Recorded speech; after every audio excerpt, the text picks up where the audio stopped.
Recording now. Namaste everyone. Welcome to our Black History Month Interfaith celebration. It is a great pleasure and honor to welcome all of you. Today is a special day for us, even though we are coming from different traditions and different countries and different faith. Doesn't matter, we all are human being as a spiritual, chosen and divine being. But one thing you had to remember, a group of people from the earth suppressed by some people, so we don't want to accept those type of actions. We have to support those who are suffering or suffered. So we uplift those people and make them as equal as everyone else. So we are here to bring the spirituality, I'll say universal spirituality, more than anything else. We all have our own belief. Wonderful. Please practice in deeper. Don't live in peripheral level, in deeper. Without further delay, I want to invite Dr. Maliga Shabab. She's a high priest from the Urubat tribe. Dr. Maliga Shabab, floor is for you. Yes. Oh, am I able to speak at this time? Yes, correct. Okay, yes, sir. Yes, I am Dr. V. Malika Sabah. I'm going to say a place that I'm originally was born from, and you all have heard of this place recently in the news. And I was born, and I'm going to say it in the language, in the way that we say it, where I'm born from, Houston, Texas, okay?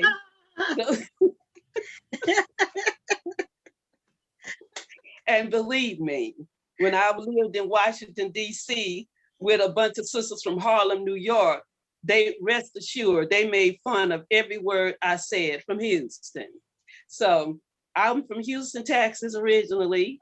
I'm now living in Ohio on my family ancestors' little small 3.5 acres of land because no one wanted it. So I say, I held my hand up, and why I did that, I didn't know, because at the time I was living in a high rise in Houston.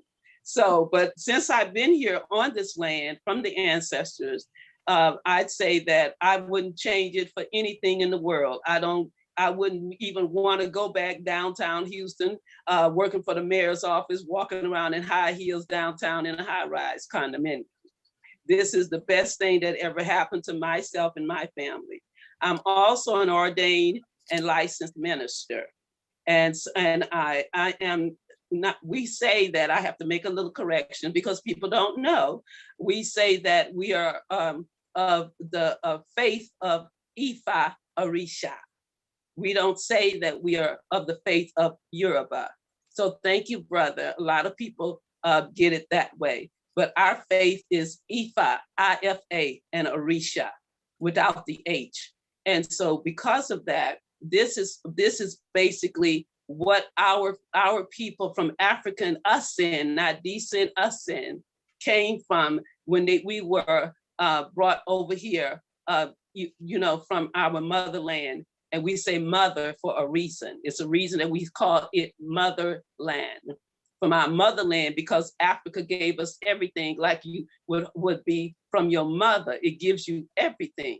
So therefore, when we were brought over here from our motherland and in the places that they call the Caribbeans, because they were carrying beans over there. So from the Caribbeans, we brought with us, still remember, our ancestors remembered what we were when we were there before the missionaries came. And my basically doctoral degree is in indigenous religion. Indigenous meaning that I wanted to know, where were our brothers and sisters from the land called India? Where were we from the land called Akibuland? Where were we in these islands of the Kuba? What was we doing before the missionaries came on a mission? So when the missionaries came on a mission, what did they find? What were these people doing?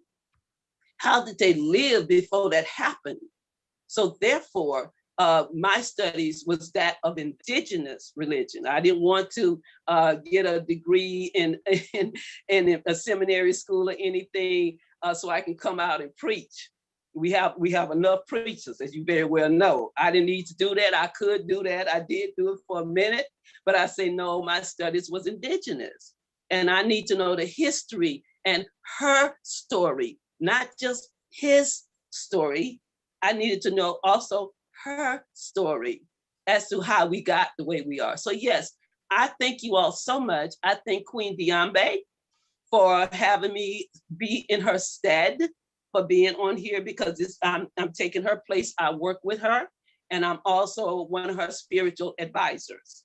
And so therefore I say Mo Dupwe for her, Shakran for her, thank you for her. And in sign language, I say, yeah, thank her for referring me to you all so I could be a part of this beautiful forum. And let's rest assured that regardless, like the brother was just saying, regardless of what our beliefs is, regardless of what our faith is, how we do it, what we do, how we pray, the most important thing is that we are of the same family. The same family means that we are of the Hugh family. You can put the other word to it, but we are of the Hugh family. So we are of the same family regardless of whatever else we do. Let's just make sure that when you pray, make sure you praying, make sure you say the words with the divine power. Divineness, always use the divine, because we can say, oh, I pray to the Holy Spirit. Well, what Holy Spirit are you praying for? I'm praying to the divine Holy Spirit. So that's what we want to be sure that we make sure we say when we do our prayers for ourselves, our family, for the nation, and the rest of the world. I just simply say Ashe, and thank you for having me on. Ashe. Thank you. Ashe. Wonderful to hear that. Thank you. Sometimes I tell my friends, my mom was a really dark person. My dad was a light person. I became a brownie in between. So for me, it's easy to handle anyone, So I want to invite our Queen Mother Blakely. Queen Mother, please unmute yourself.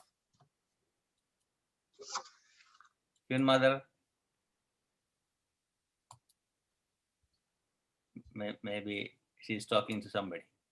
Okay, then I had to invite, let me see. Yeah, Angeline Butler. She's a civil rights icon, musical force, living legend. I was reading her history. I know if I speak about her, that's not enough. I was looking for Lindy to speak about her, So much story. Actually, she's the person stood behind for women's rights, for voting and all the activities. She studied in Juilliard and Columbia and other universities, and she's an advisor to so many groups, and she's organizing Gandhi King movement for so many years. That's why I met her at the Ethical Cultural Center a few years back. I already put it on Facebook. There's a big bio about her yesterday. Because we were talking yesterday, right away I call her. This is the best event to bring, more than talking about African American people, those who are in different countries. Those who living here went through the life of America and made the change. That's the part I love about. I know I met so many great leaders from Africa at the UN and all the stuff, but she is something special. Angeline Butler, floor is for you. Well, I think you'll be surprised that I have a very strong Indian connection. Oh. And not only from Native American Indians, which my father was a descendant of Catawba, and my mother was a descendant, her grandmother was Cherokee. So very often I am speaking to Native Americans. I've been invited in by Evan Pritchard, who has wonderful, written 42 books on the subject, Native New Yorker is one of his most acclaimed books. The other part of the quote Indian culture is that I began with Hatha yoga. Then I went to Raja yoga. Then I went to Vedanta yoga and studied the science because I had health problems while I was a student at Columbia University. Then I went to Tantric yoga. And one of my quote Indian friends at Columbia University, I lent him this wonderful book I had on Tantric yoga, and he never gave it back to me. So I stole it. Okay. And then I went to Chidvilasananda and Muktananda. Okay. So I have very strong background in meditation. And so I respect very much Guru. And also I met in my lifetime Sri Sharamati Vedanta, and he was the one that healed my allergies back when I was a student at Columbia University. I was going to the hospital, exploding like mad, 3 times my size. I had what they call angioneurotic edema. And I had it as a child, but I didn't know what it was, so I didn't understand when I graduated from high school in South Carolina, why I had these swollen eyes. Yes. And I later found out that I had angioneurotic edema. And so I had a very big explosion. I ended up in the hospital, the Richland County Memorial Hospital. Turned out to be allergic to even my family. Okay. And they treated me with chlorotrimazole, Vistaril, and prednisone. And then when I left the hospital after 2 weeks, they gave me 18 pills per day to take. And then eventually it caused me heart palpitations when I was a student at Columbia, the prednisone. And so the guru, Sri Sharamati, took me off of all of that. He gave me the book on Vedanta yoga, and he told me to read everything word for word in there and to make notes, and the postures, that seemed to be applicable to my illness and my symptoms, to write it down and begin to practice, and that I should get up in the morning at 4 o'clock before the sun rises. And I should do Dhouti, Dhouti. I'm sure the guru understands that. Right. It's a system of evacuation of the poisonous phlegms in the body. And, it would be really great if people knew how to do it. Maybe you'll talk a little bit about that today, because right now with COVID around and with all the flus and stuff, and people are having tremendous amount of fluids in their respiratory system. And it would be great if they knew how to evacuate them through Dhouti. So anyway, I have quite an extensive background, and I took myself gradually off of the medications. And I did exactly what he said, getting up at 4 o'clock in the morning before the rise of the sun.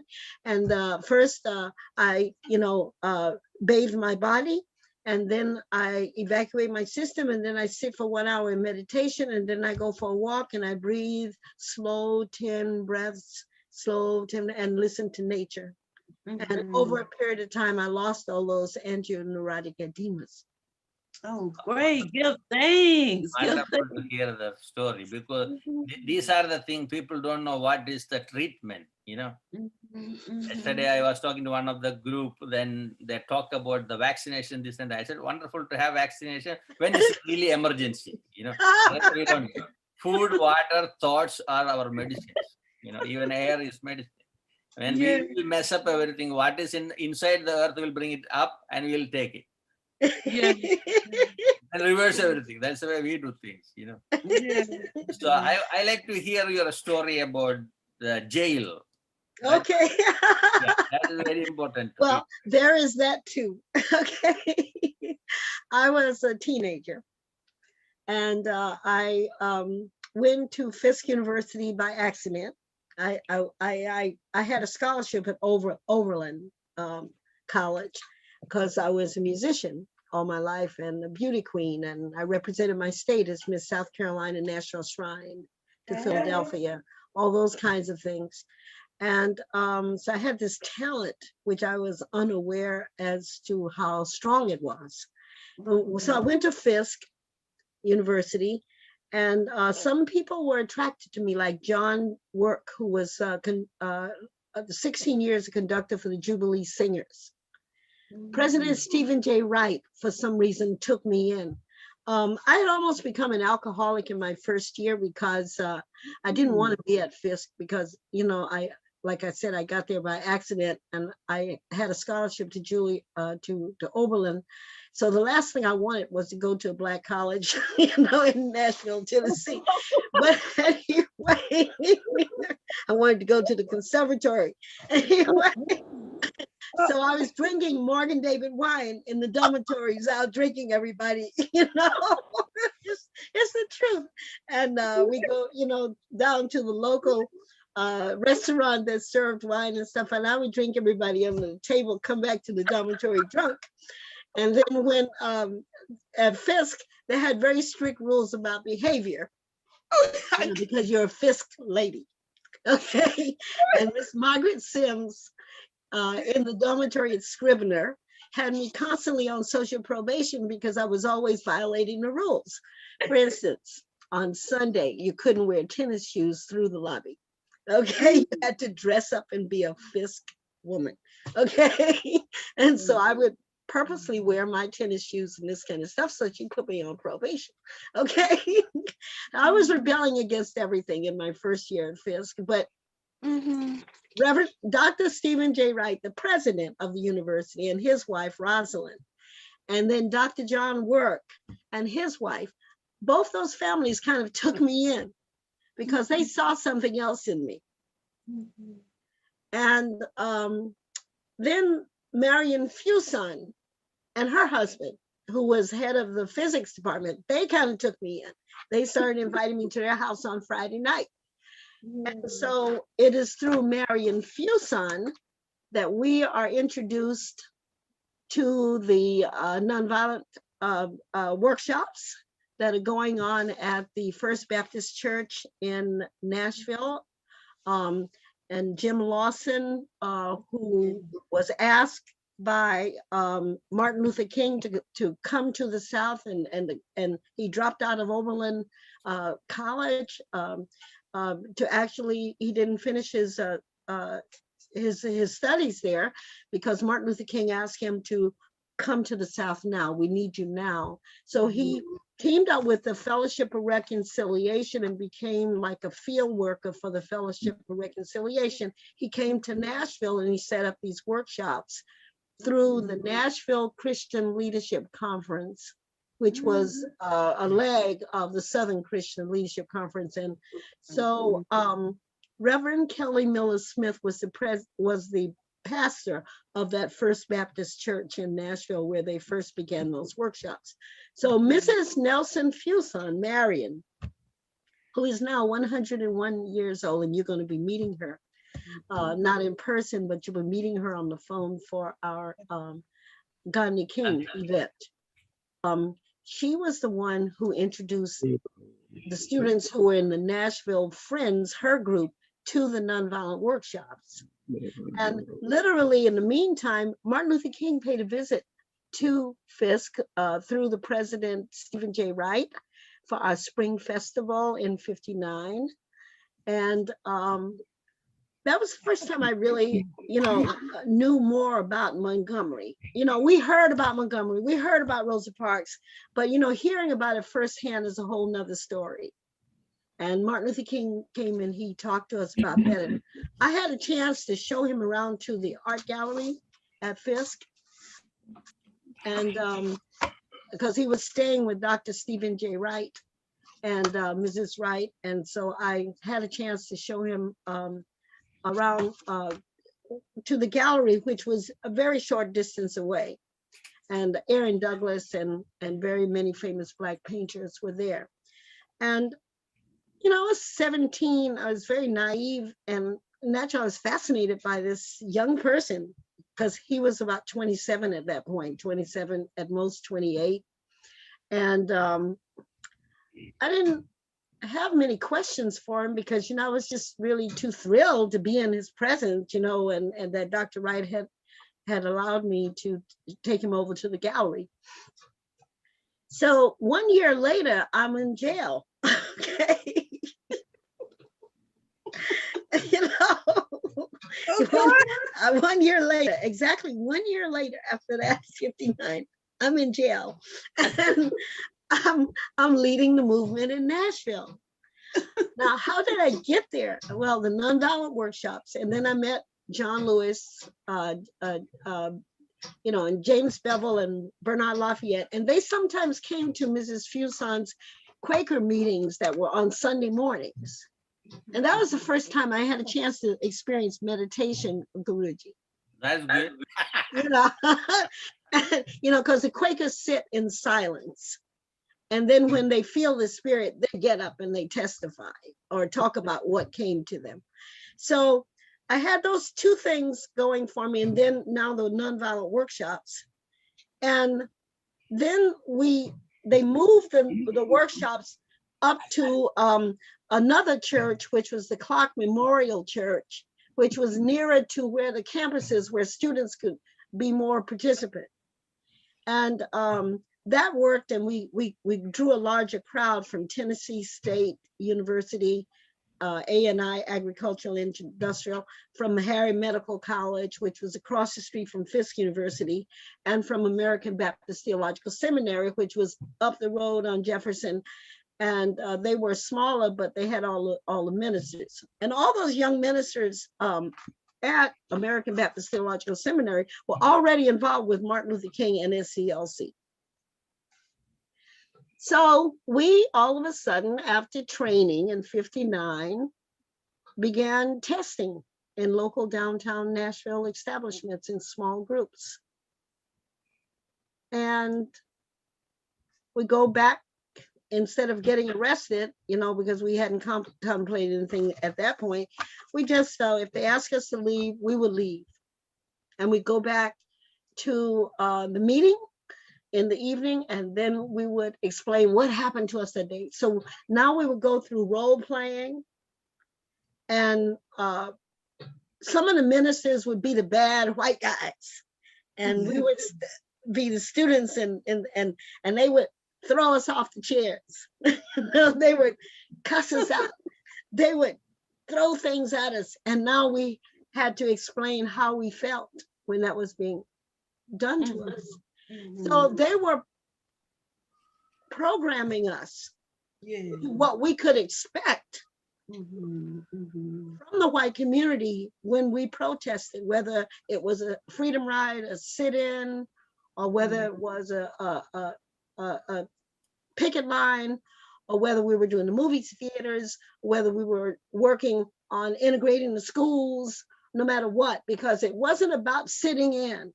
It was a larger picture of desegregating the South. We needed to desegregate the South, and we needed targets. We needed strategy, and we needed to focus on one thing at a time so that we would get that done. So we first chose the sit-ins in the lunch counters, and then that's in 1960. And then we chose the freedom rides in 1961. And in the fall of 60, when we came back to school after we desegregated Nashville, we chose the movie theaters. So, and then all of this snowballed throughout the South to other college campuses. So we had maybe, 22 cities and maybe thousands of students going to jail. Some of the charges that I had were trespassing. The beginning charges were trespassing, and maybe they only carried a $50 fine with them. But that second charge that I had in Nashville, where 106 of us had to turn ourselves in after we'd gotten out of jail in a 2-week period for trespassing and loitering. Now the governor of Tennessee ordered that we be rearrested, and we had to turn ourselves in. And that's when we discovered it was 106 of us as opposed to the 80 that the Nashville Tennessean was writing about. And this was conspiracy to obstruct trade and commerce, and it carried a $500 charge for each student. Now, that Tennessee governor was determined to put us in jail and keep us in jail. And what amazed him was that Dr. Stephen J. Wright, our president at Fisk, who was the first person to come out in the South supporting as a college president the sit-ins. And he didn't know if Fisk would be bombed as a result of his public statement.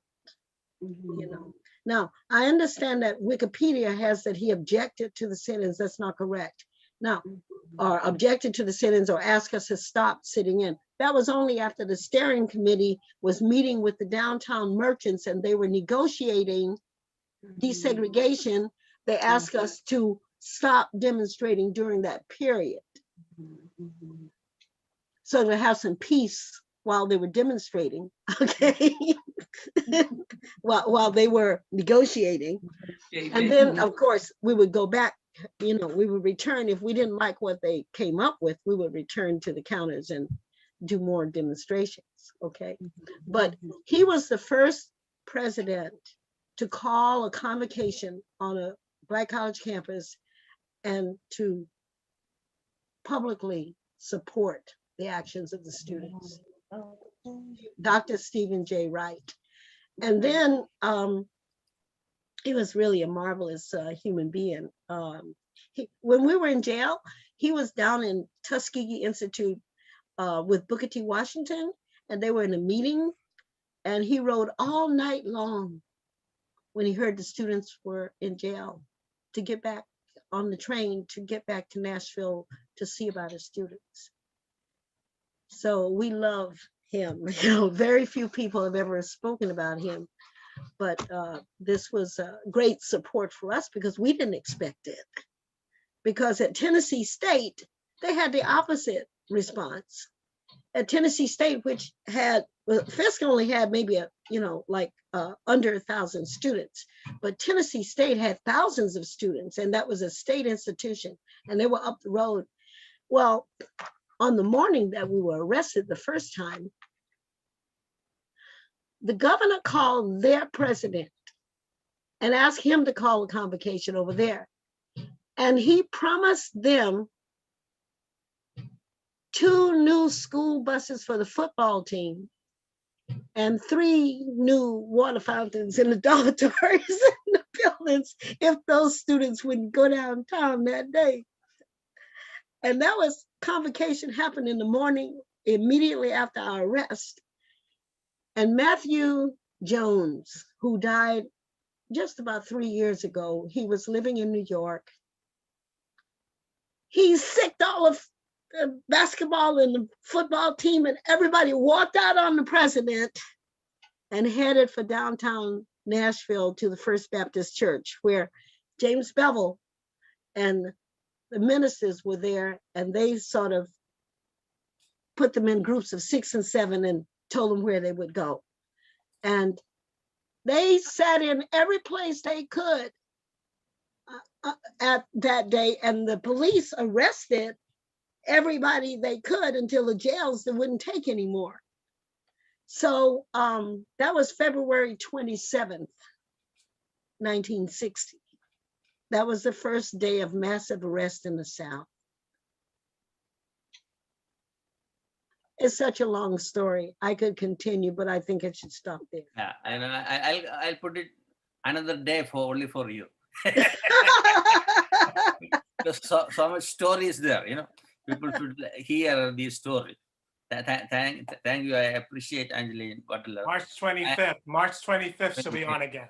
And Lindy already put a YouTube link on our chat box. Those who want to go and check on this one about her bio and all other stories. Please Did check. you see the one the Actors Fund of America put up about the performing arts legacy? That I saw yesterday. I was looking for different pages. Yeah, because that's the latest one that was published. And this last year, they chose me as one of the people they wanted to focus on. Oh, The Actors Fund of America. That's our major organization helping artists all over the country. oh, that's right. Thanks. Appreciate. Thank you, Angeline Butler. I appreciate your support. I want to invite our Queen Mother Deluse Blakely as a doctor. She's an American former nun and current religious leader, writer, activist, and humanitarian. A goodwill ambassador to Africa at the United Nations. Over 50 years, Queen Mother is supporting all the NGOs, not only one group of, I won't say she's supporting only Africa, including us. She's there. Whenever we ask her, oh, Queen Mother, we want to talk with you, she's there. That's the way she is. A people's person, you know, a global survey. Queen Mother, floor is for you. Can you hear Queen Mother? Yes. Yes. Thank you. I just want to say from Sister Butler, what a rich history of sharing with us the Deep South in the revolutionary spirit of us as spiritual leaders. And we always had the soul energy within our family. So I want to thank you for that. And I would just like to add, coming out of the Deep South, Mama Imelda Boynton. Absolutely, from Selma. Almost 110 years old. Yes. And did live to be 110 years old. And I was there for the homegoing. And they honored me as a foot soldier. And you know what that means when you're honored as a foot soldier going across the Pettus Bridge in Selma, Alabama. And in that reference, there had to be always the reference of Tuskegee Institute, Tuskegee University. Tuskegee is the place of knowledge and continue to be a part of that stream of information, which Mama Imelda Boynton was very much part of that education institution. Yes, I would just like to share, and I'm glad that our brother from, some would say from Calcutta, but I would say from Kolkata, visiting Mother Teresa. Nun, I went to her mission because I'm sure that all of you know that I was a Roman Catholic nun for 10 years of my life. And coming to New York City, and particularly living in Harlem, but before Harlem, living in Staten Island is still a part of the boroughs of New York City. And what a rich history in the city and the town. And you know, we were so great, we named ourselves twice, New York, New York. Not only the city, but also the state. And to have the interfaith religions from around the world at the United Nations. What a place to meet the various persuasions and the various different articulation of the spirit, soul, culture, energy of peoples within the United Nations. And yes, Queen Mother has been involved with interfaith. And as I travel the world, I look for interfaith religion as an African descendant. Wherever I go, I look for the spirituality of that nation. And whatever name they have endowed within the culture of their spirit, Queen Mother respect that culture. So you would see in one day, if I went to Israel, in the morning, I would go to the mosque to pray at the mosque. In the afternoon, I would go to the synagogue. And in the evening, I would go to the church. It's all in one place, interfaith dialogue of religion, and which we come out of. So as a woman who is a spiritualist. And as I walk the sacred ground of our ancestors and the way that they worship and the way that they lived, Queen Mother endures it, even in a place called Touba in Senegal, in the holy city. Beyond Jerusalem, Queen Mother would spend time in the holy city called Touba.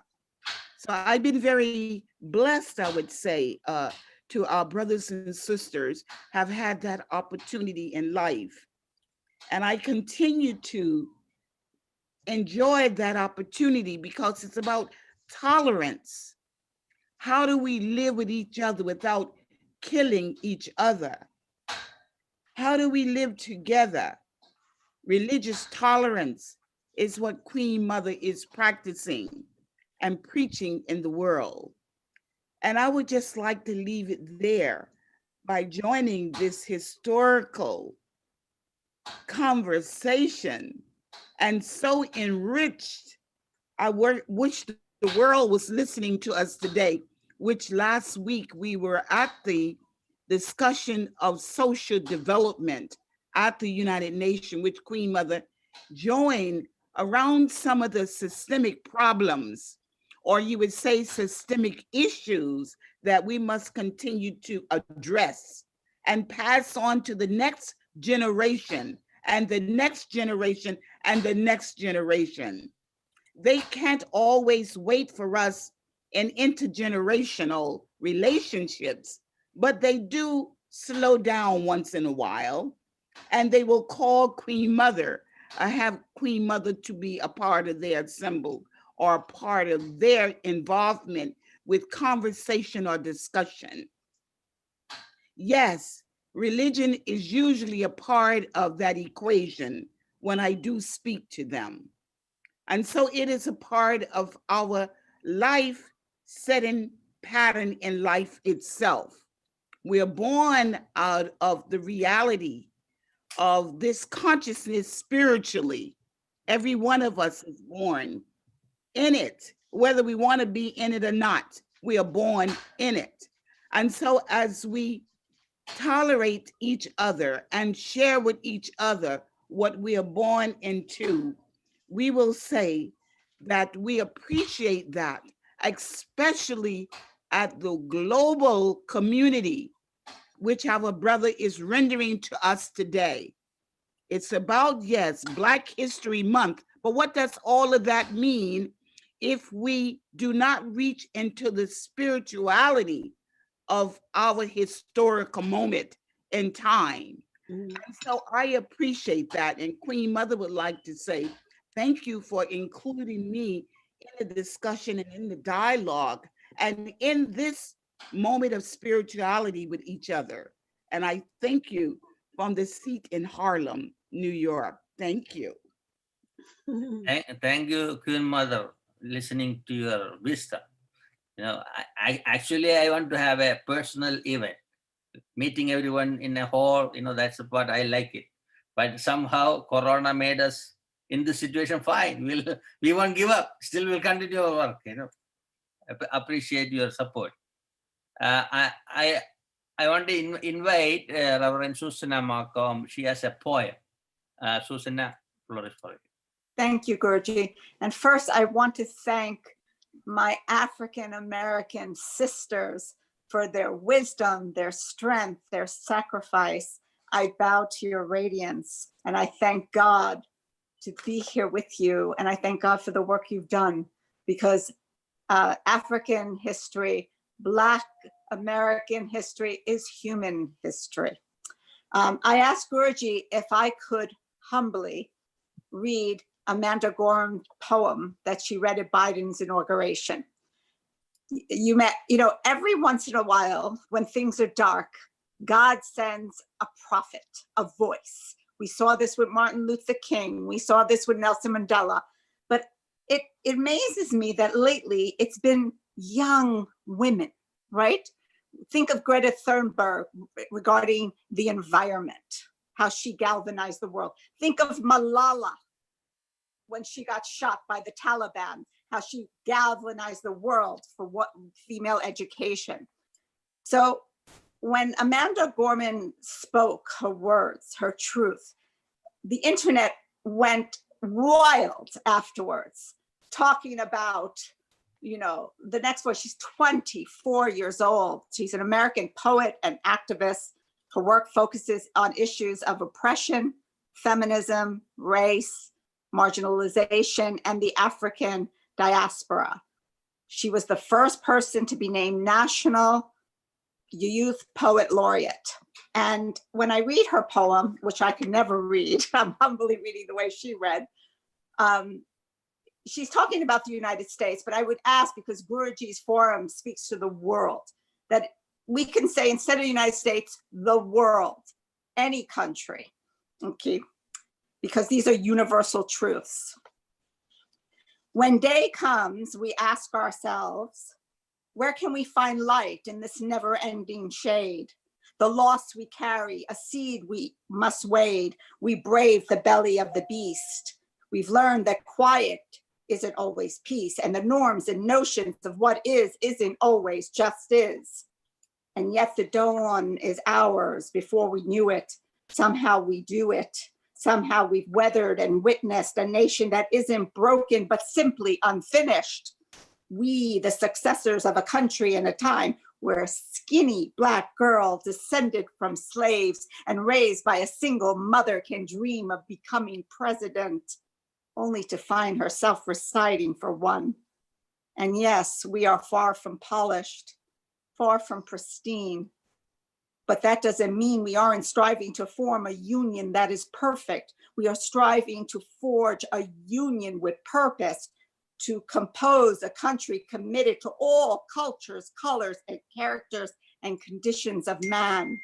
And so we lift our gaze not to what stands between us, but what stands before us. We close the divide because we know to put our future first, we must first put our differences aside.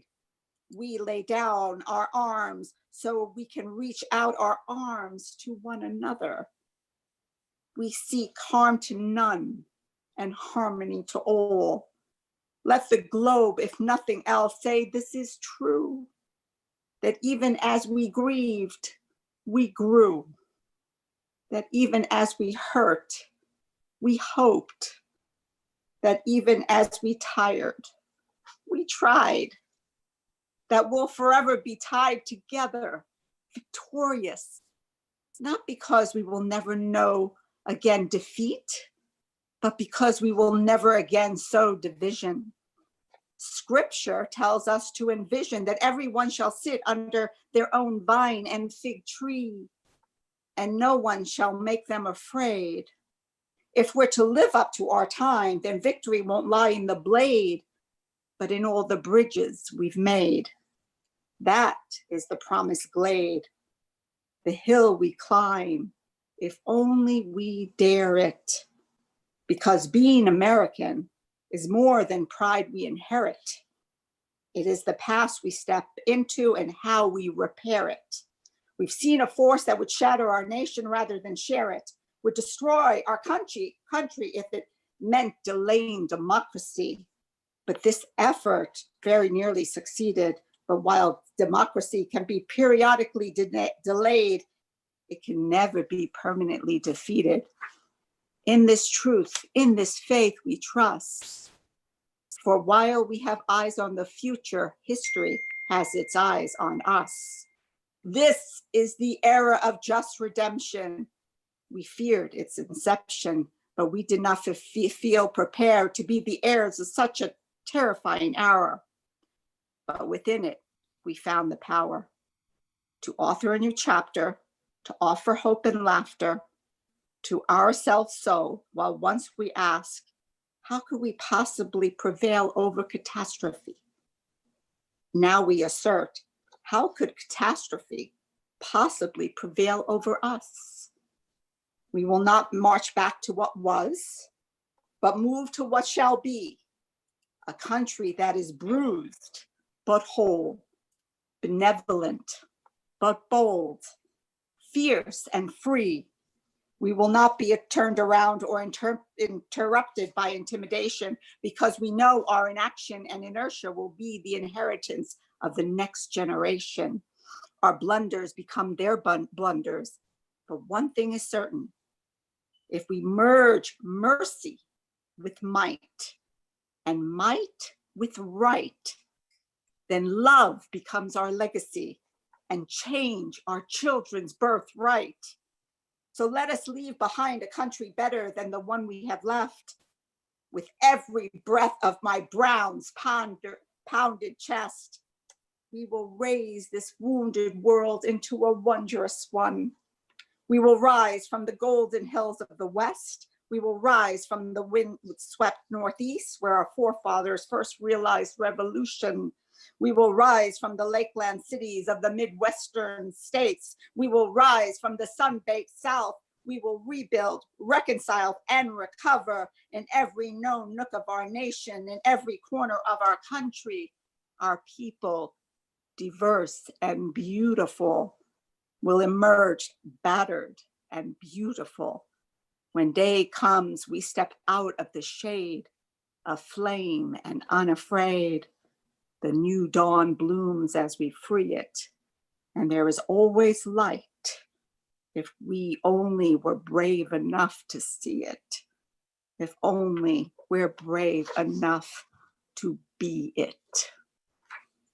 Ashe.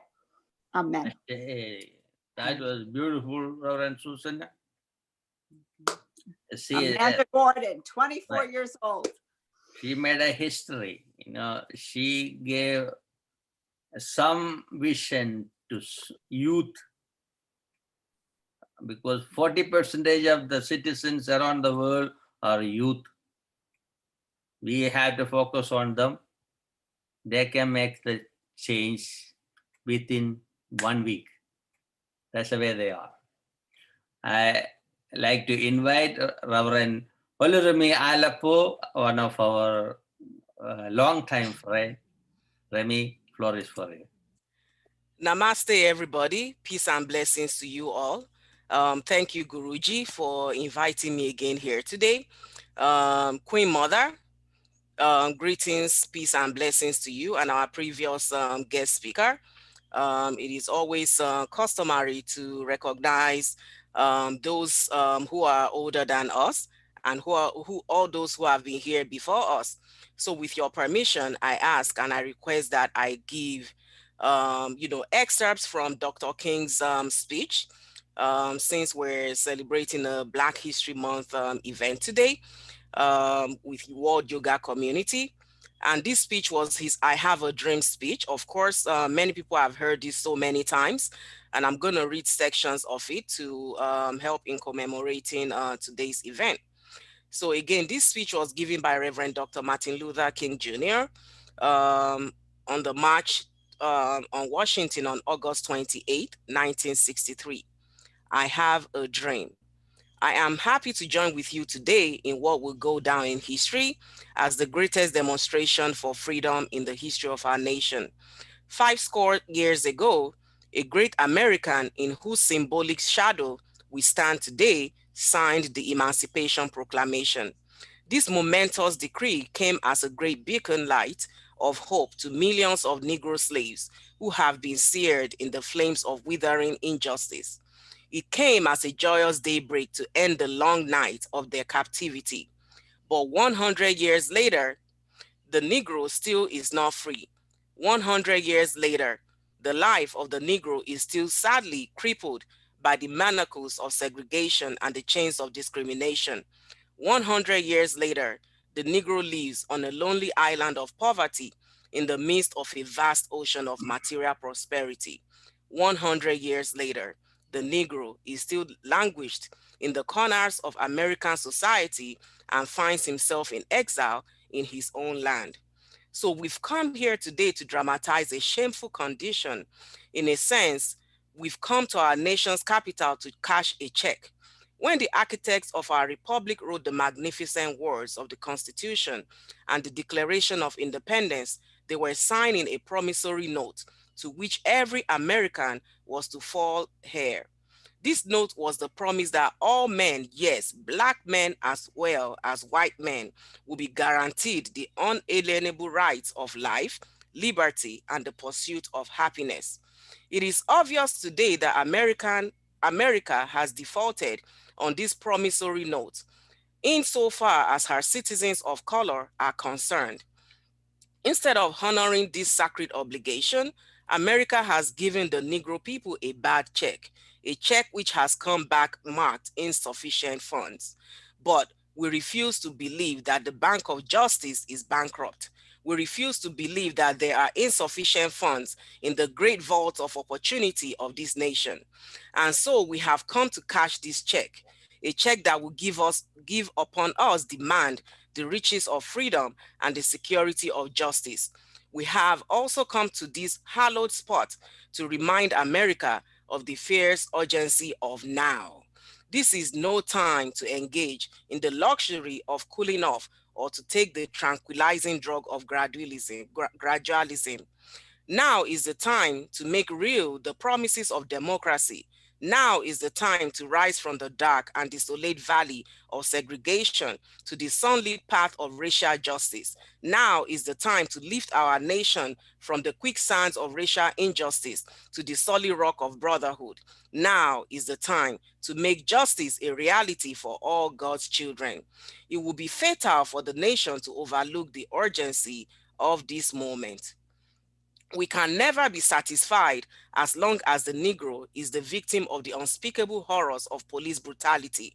We can never be satisfied as long as our bodies, heavy with the fatigue of travel, cannot gain lodging in the motels of the highways and the hotels of the cities. We cannot be satisfied as long as the Negro's basic mobility is from a smaller ghetto to a larger one. We can never be satisfied as long as our children are stripped of their selfhood and robbed of their dignity by signs stating for whites only.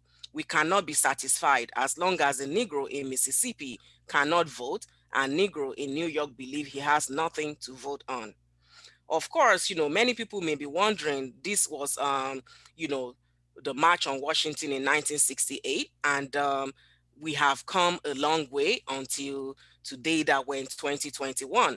But we must remember that this is the day, and there will be a day when all God's children will come together in unity, when all God's children come together as brothers and sisters, living on the words of the Reverend Martin Luther King and all the civil rights leaders and current leaders in the Black Lives Matter movement, and all those who cherish and love their brothers and sisters in the Black community. I call upon you to work together as brothers and sisters so that we can bring together racism as a thing of the past, so that both Jews, Gentiles, white, Black, Negroes, of all races, all religions, all creed, all faith, all walks of life can be free at last, free at last. Thank God Almighty, we are all free at last. Thank you very much. Thank you, Dr. Remy. That was wonderful. Because you brought the point from Martin Luther King. I didn't ask anyone, what to so they're bringing points. That's the best part. I'm new to American culture, even though I'm living 21 years in New York. I spend more time from the international groups in different levels. Now I had to focus in different areas because we know we had to work in different levels. We have this democracy, still it cannot go fast enough. We have kings, they cannot rule properly. We have other groups, still they cannot run very well. Only way, educate people to protect themselves. That we had to focus on that part, No one is sitting on somebody's head. Not supposed to happen. In my culture where I belong to, we have great gurus. They never sit on a throne. They sit on the floor. They know how to serve and care and love. That's the way we grew up. Even we have differences in India. People start sitting on the golden chairs. It's not a proper. So we had to change that system. We are here to love each other, care about everyone, make a globe as a human divine family, nothing else. That's the part I am working on it. Otherwise, I'll be a millionaire sitting in my Rolls Royce car, you know. So I want to invite my brother, Dr. Wale Idris Ajibade. He's the founder and chair of the African Views. I asked him to bring some stories, histories. Dr. Wale, floor is for you. My brother Guruji, I embrace you with all the love that is in your aura and that you so generously share with the world. It's beautiful. And I greet you all. The precious Reverend Susanna is here. My heart is warm. I'm very happy. I greet my Queen Mother. You are here, the Queen of Queens. It's so great to see you. It's really a joy. And I want to assure you that we are working on your demand. I take that very seriously. The last time we spoke, you talked about moving, and we take that very seriously, and we're working on it. Wale, Dr. Malika Shabab from Kyun DMB's group, okay? She's here. Okay. I don't know you know her or not. I want to mention to you. Oh, thank you. I greet her as well. I greet her. You know, I actually want to greet my brother. Where is he? Gabriel. Yes, Gabriel. It's such a reassuring presence that you have. A beautiful heart. Really, always a joy to see you. My brother Pete. I see Winnie as well. I see lots of great people here. I greet you all. Really wonderful. And thank you so much for coming to celebrate the Black History Month with us. We take this very, very seriously because obviously since come here, darling. I got my kids with me, so you might see them. Come here, say hello, guys. I don't know if you can see, but this is Maya. She's celebrating her. How old are you now? I'm gonna be 9. Very good. Hi. She's 9, and we have the troublesome Soraya here. Come on, Soraya. Come here. Come here, darling. Always running around without a shirt on. Anyway, oh, I see that Dr. Doris just joined us as well. I greet you. You know, it's really, say hi quickly, Soraya, be polite. You know, I'm using a virtual background so you can see her just coming in and out, but here she is. This is Soraya. All right. So this is really wonderful gesture that you have chosen to do this for the African community. It's really a very complex history. You mentioned a few things here about humanism, and I want to assure you that all those things that you mentioned about all those gurus, they are also very present in Africa. We have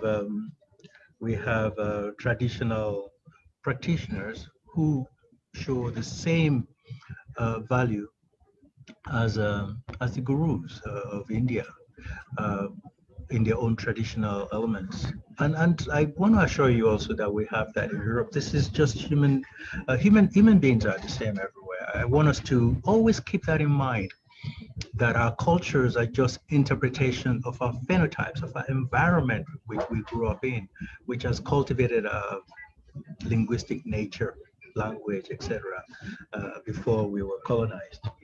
So if we look at things that way, we can better interpret our relationship.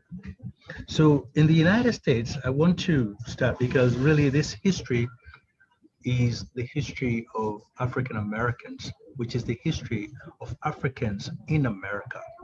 And for all of us, especially those of us who are immigrants, which is often most of us, even if we come from Europe, we're immigrants. And we need to know the struggle that the African Americans have gone through in order to change, to really provide us all the benefits of citizenship that we all enjoy today.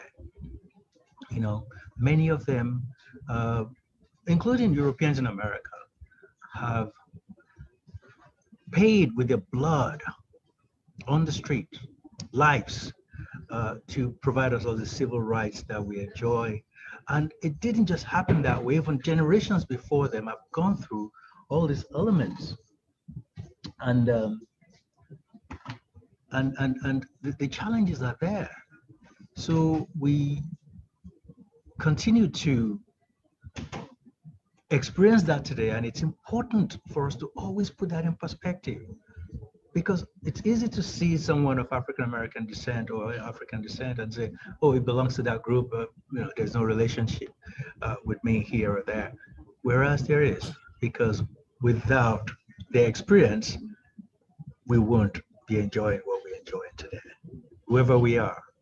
So to me, that has never eluded me for a minute. And I always encourage many of us to understand it, whether it is from a religious perspective, because even practicing our religion really is the effort. See, so there's many of these things that they have done. And when you look at all those leaders that you have put together in that beautiful graphic that you used to advertise this program, you begin to see, if you look at each one, you look at their principles and philosophy and what they brought into the struggle, which they call the struggle because it's still ongoing. You begin to see the patterns and how they grappled, how they wrestled with the challenges, with their own beliefs and convictions. This is not too different. Take, for instance, in the 40s in India, where you have the factions struggling with each other. You know, and don't forget the relationship between Martin Luther King and Gandhi, you know, following the Satyagraha, which is the principle of nonviolence, to face adversity with people who are very aggressive. You know, I mean, there's no step that has been taken in our humanism and our effort to live with each other that has not been faced with lots of pushbacks. I'll give you a good example. One of the first, perhaps the first African-American to, this is sports, for instance, to win a boxing match and become the world champion, had to go through so much struggle, because this was a sport only for white entertainment. And I don't like to use the word white, but just for the sake of it, because it allows us to lazily, you know, identify what the point is here. The struggle of having to go through that sport and emerge as a winner raised a lot of, you see, the recent protest that we saw in the Capitol Hill, we saw that many times in history. This was not the first time for new immigrants like me or any other who probably have not taken a good look into history. That would be shocking, but to people who know, this has been a regular and a consistent response. I want you to know that when this first boxing champion won the first heavyweight champion, there was a pushback, there was a whole riot, there was burning and looting and killing of people. So what I'm trying to say here is that people here have gone through so much. When they started their own market, where they pushed for self-sufficiency, there was a pushback, they burned the whole city down. So the effort of our civilization is not just dependent on one particular culture. It depends on all of us. Especially we new immigrants need to understand this, so that we don't easily fall into the trap of the winning sides. Oh, it looks great here. I want to be part of this because when I'm part of this, I'm cool, or I'm this, or I'm that. You know, we begin when this is, you know, we're pushing for a new advocacy now with this new government to ensure that there is some kind of education for new immigrants to begin to understand the process and the struggle. So then because we don't need more volume to pile on the adversity that we face, and we face it as a people. So what I'm trying to say here is, yes, we have cultural endowment, which is our predisposition of who we are, which is beautiful. The diversity with which God has endowed us is the most beautiful thing this earth has, you know. And it took a long time for us to all perceive that, because for a long time we pushed for cultural hegemony and one culture supersedes the other, whereas that's not the case. In every little bit of it, we are a tapestry of beauty. It's like a jigsaw puzzle that need to be placed. So it is very critical for us all to understand the struggle and what those figures that you put there represent then and now, especially even more important now and hopefully for the future, in such a way that we reference them and make sure that we don't make the mistakes that we've made in the past. And we've made many mistakes in the past, and thank God we were able to be in this new environment, which appeases me personally, though I'm not about to raise any political conviction. But the fact of the matter is, a lot of people were uneasy with the campaign of bringing America's glory back. America's glory never lost. Really, we have not even attained it yet. We are going towards it, and we're making good progress. So we don't want anybody to take us back, because taking us back is very sad for a large population among us, not just the Africans, many of European descendants, many of Asian descendants who understand humanity and humanism, that there's only good and bad. And no culture should thrive on the burden of others, you know. So the Black History Month represents so much for us all, not just the Africans. As a matter of fact, many African people are tired of celebrating it. Like, what do you want from me? You want me to dance again? You know, they laugh at themselves. But for us as a people, as a nation, as a people of the world, it is important for us to know where we're coming from and how far we've come and how far we still need to go. So this celebration really is to measure the benchmark, to measure the progress that we are making, and that we are going in the right direction. And that's crucial for us. This is why I'm very pleased with you, Guruji, and I'm very glad to support you and make sure that this sets on the right rail, you see. So I want to make sure that that's the case. You know, I feel very passionate about this, and I got to give you a good background about it. I came to the United States in 1994. And I'd come to finish my thesis, which was a doctoral program I was doing at the University of Vienna, Austria. And my thesis was about the authenticity of Americanism. Okay. It's for a branch of philosophy called nomology, which is the study of minds. And 1994 in America, there were only few computers in libraries, and only people who were very versed in were rich or could afford a Lisa computer, which was then the Mac. The Mac was more popular then, and the PC was still in DOS. So you had to go to a library, and I had to travel from one, and there weren't enough contents in the computer anyway. You can only write in the computer at that time. They weren't put, we didn't even have emails yet. So really, the study had to be done literally. Okay, and you have to go to the library and find the books, using the library tools and stuff like that. So I had to really study each and every culture in the United States of America and how it became part of the United States. And part of it has to do with also learning the indigenous American cultures and people and this history and the story. The story, you know, when you have gone through that, first of all, let me tell you, when I got as far as the African American history, I abandoned this study because I could not continue anymore because of the melancholy that overcame me. For what I have seen and what I've read, and what it was just too much, too heavy on my heart.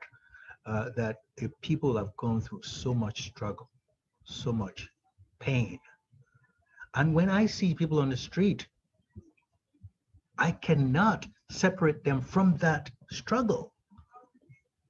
I cannot, because I understand, even though they might not seem connected to it, but I've seen so much. And it's all useful now.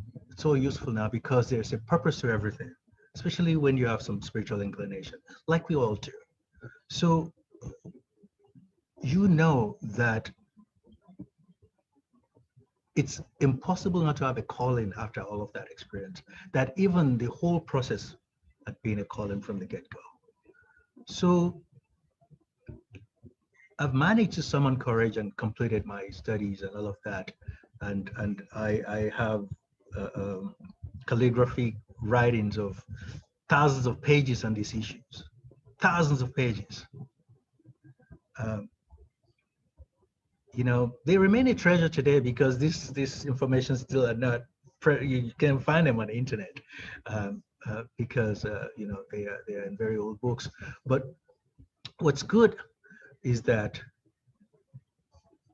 through what we do, through the programs that we do, through all our relationship and our communications, we're able to utilize some of the things that we learned, especially to get us all to understand and be as much as possible on the same page, at least even if we're not on the same page, that we are working towards the same goal. And the first thing to do is to understand that it's only about good and bad.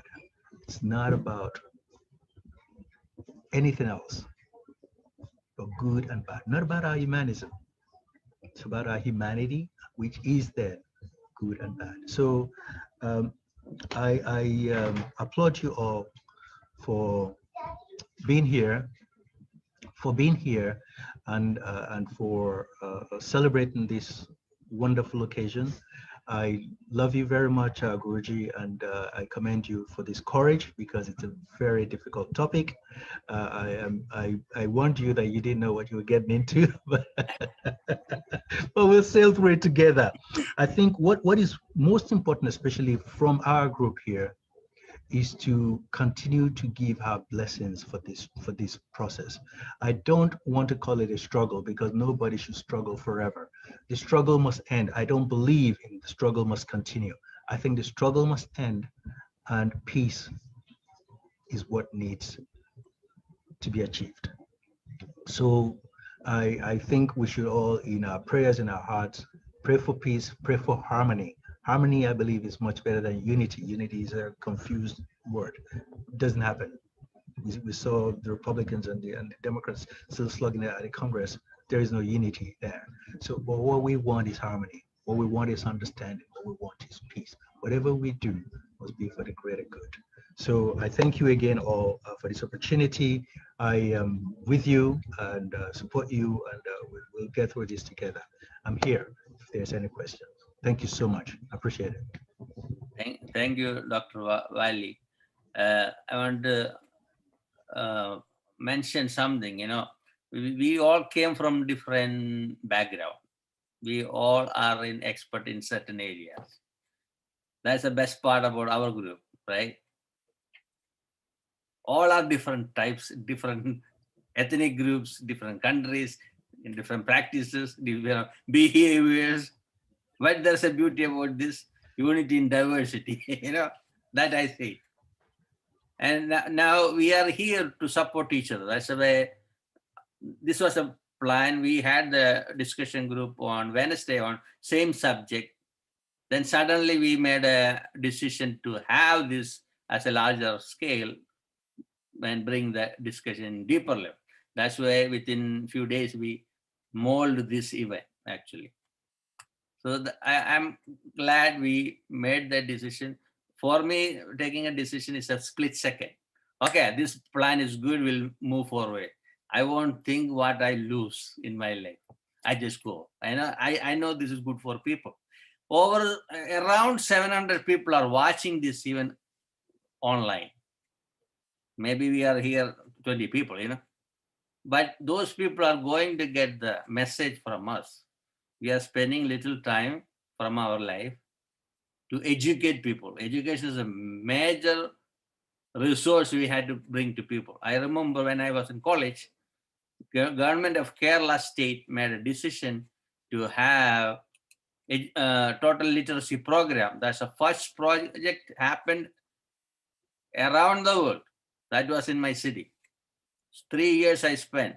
After my college, I go to older people, those who don't know how to write and read. Spend 3 to 4 hours until night. I spend time with them.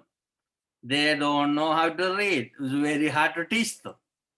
And we had to teach them history of India and the culture. And within 1 year, they changed. They are so happy. You look at their face, that's totally different because every day, especially ladies, they had to go to the husband will tell you what to do. They don't know how to read. They go to children, can you tell what is the news? When they see they can read a newspaper, their happiness is totally different. That is one of the experience I got in my life. When you educate somebody, they will grow themselves. A child will fall and get up, fall and get up. So we'll take that hand and walk through life and make them to grow. That's the part gurus will do. Educate, support, let them go their own way. We are not holding anybody. So here we all are here to support each other. So definitely I'm glad we made this event. So I'm going to open the floor. Everybody will have a chance to speak. This is an open forum. I want to invite Reverend Dr. Doris McAfee from the All Faith Seminary. Floor is for you. Thank you very much, Guruji. I am delighted to be a part of the program today. And thank you, Guruji, for making the decision to step out to offer this forum for us to come together to share our views, to be supportive of each other, to be inspiring and instructive. I grew up in the segregated South. My formative years were in the years of Fannie Lou Hamer, when the South, and as well many other parts of the states, were struggling with rights, accessibility, equity, inclusion. And in so many ways today, in 2021, we are still struggling with the same issues at many levels. Our month, what I call our month, Black History Month, is set aside to recognize those who have gone before us, that first generation who came into this country, and those who therefore have struggled and on whose shoulders we walk, seeking equity, seeking unity, seeking inclusion.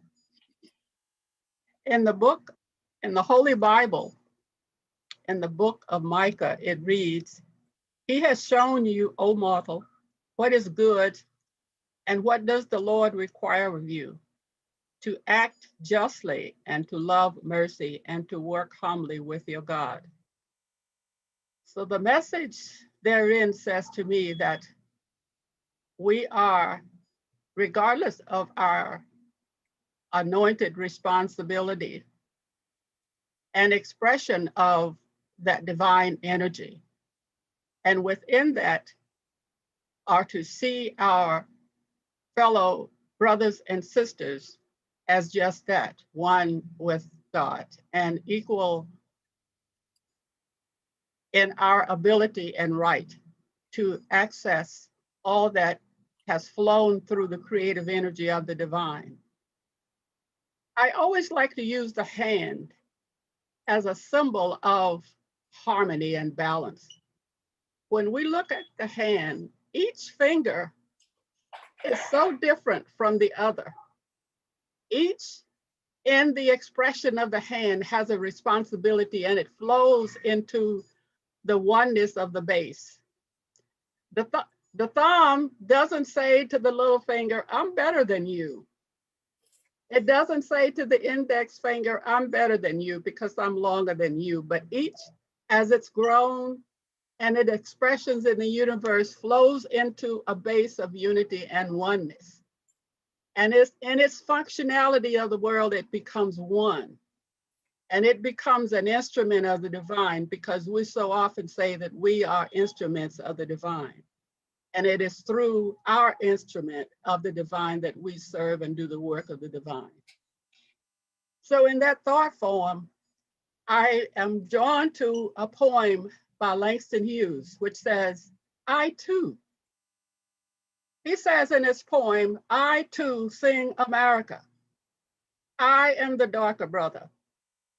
They send me to eat in the kitchen when company comes, but I laugh and eat well and grow strong. Tomorrow, I'll be at the table when the company comes. Nobody'll dare say to me, eat in the kitchen then. Besides, they'll see how beautiful I am and be ashamed. I too am America. I offer these thoughts in the consciousness of harmony, and the consciousness of peace, and the consciousness of compassion, and in the consciousness of love, that all humanity can come together and be our brothers and sisters, caring for each other and sharing all of God's resources, because we love each other, because we care for each other, and we seek the best for each other. And so it is, I offer this message. Thank you. Thank you, Reverend Doris. That is the second poem we heard. That is good. That's good. Then, where is TK Nakagaki? TK. Here. Oh yeah. Sorry. Yeah. I'm here, but Yeah. hello. Yeah. I don't know From whether you. I wasn't sure I can make it today, so I didn't say. I just say hello. But yeah. Well, congratulations. You have this opportunity. I mean, bringing the Black History Month, and then Black History celebration too. So it's actually this morning I have a class with the Dharma class, and so we're actually talking about it, how much before history is important to recognize, because a particular Black history, this particular history part is very important, because I still remember one of the best class I ever took in the United States was a minority history.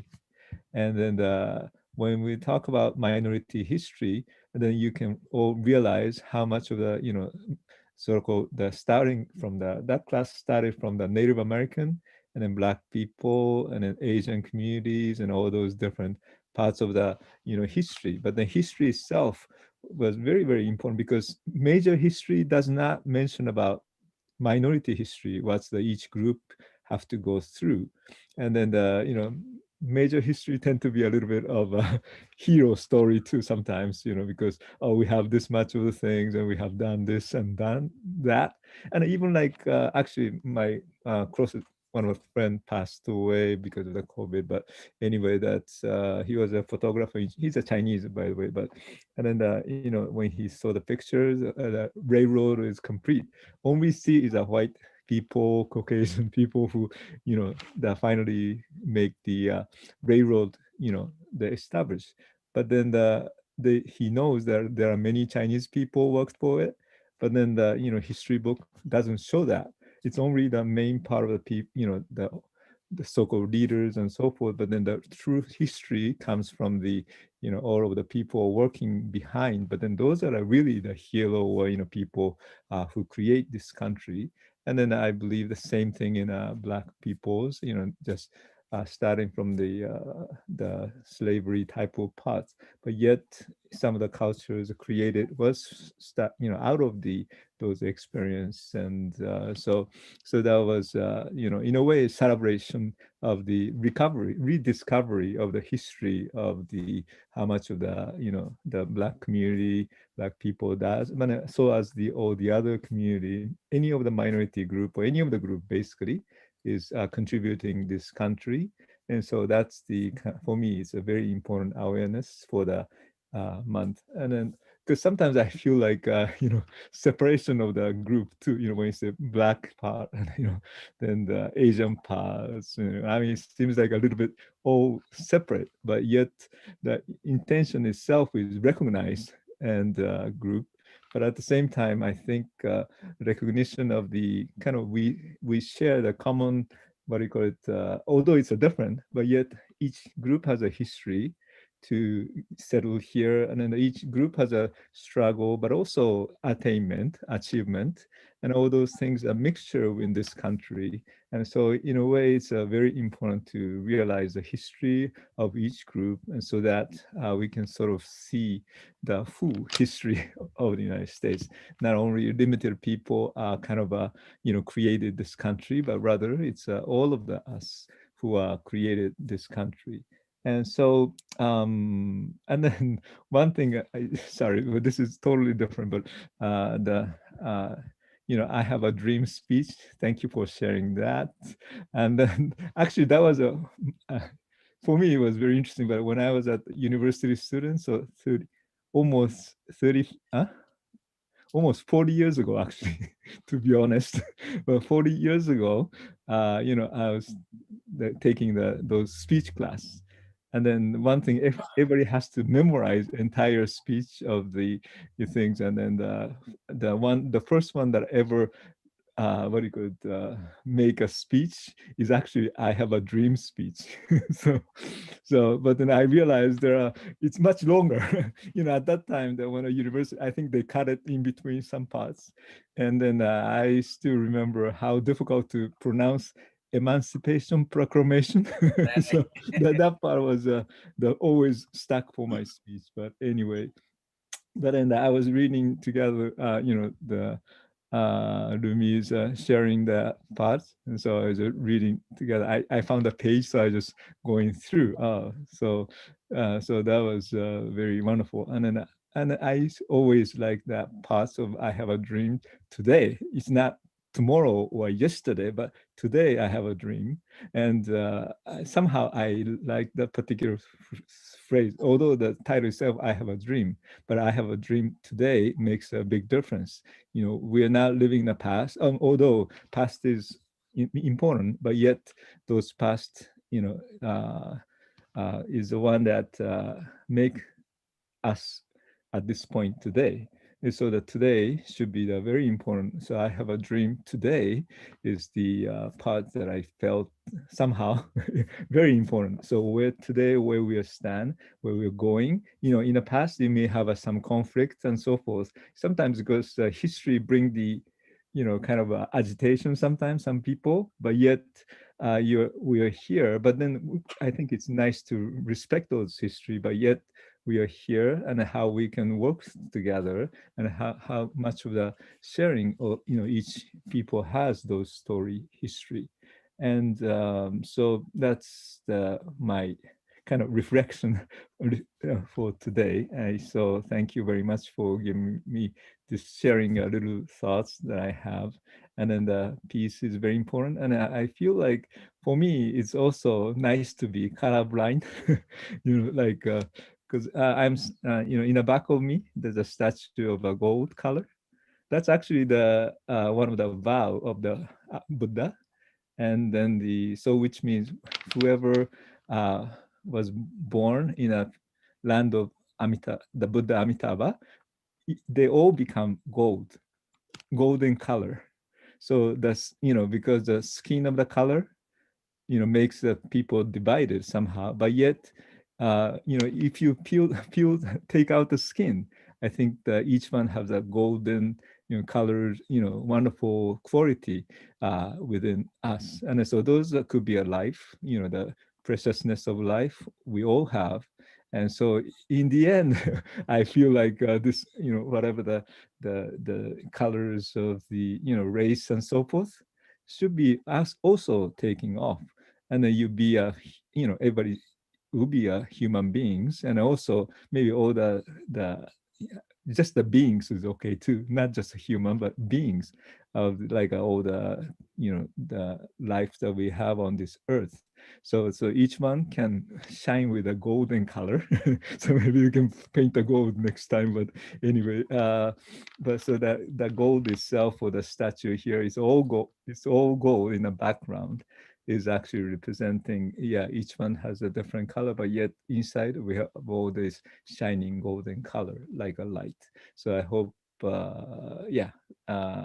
that's probably one of the goals for me, not to see any color anymore, just see the golden color for each one of people. So, but so with that, I just give short prayer for the one that I normally do. So, okay. Then join me in gospel, please.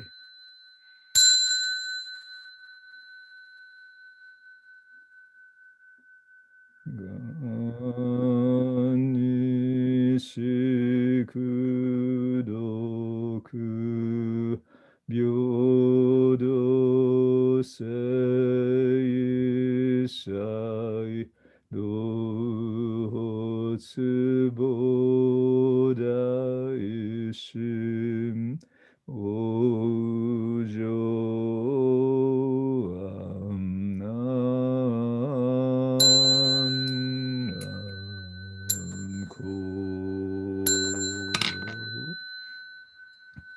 May all living beings be happy, well, and peaceful.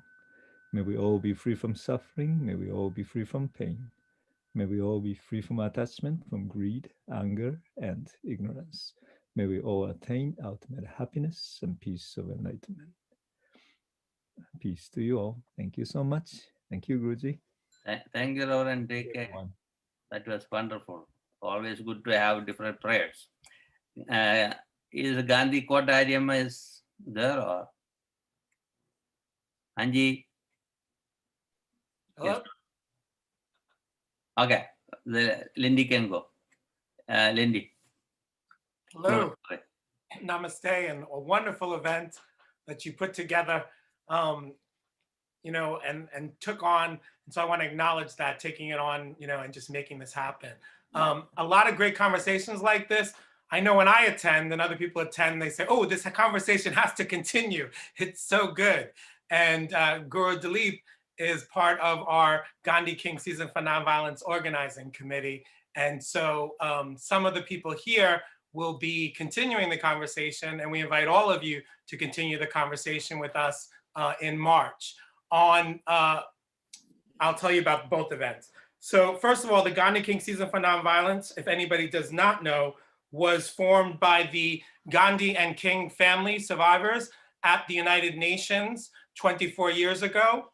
And it takes place from January 30th, which is the anniversary of the assassination of Mahatma Mohandas Gandhi, through April 4th, which is the assassination of Reverend Dr. Martin Luther King Jr. And the event was held for many years at the United Nations, and then in New York, and then in New York it moved to the United Federation of Teachers, and then the New York Society for Ethical Culture. And as Guru Dileep said so well, we won't be stopped with the COVID. This year it's virtual. And the blessing of that is that anybody can join us who can't get to, central Manhattan, can join in and continue the conversation with us. And because it's virtual this year, we usually do one culminating event, but this year we're doing two culminating events.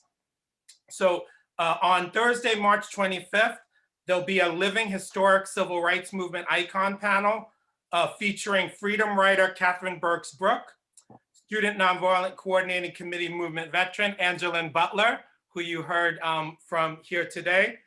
Civil rights organizer, 100-year-old Marian Fusan, who Ms. Butler referenced.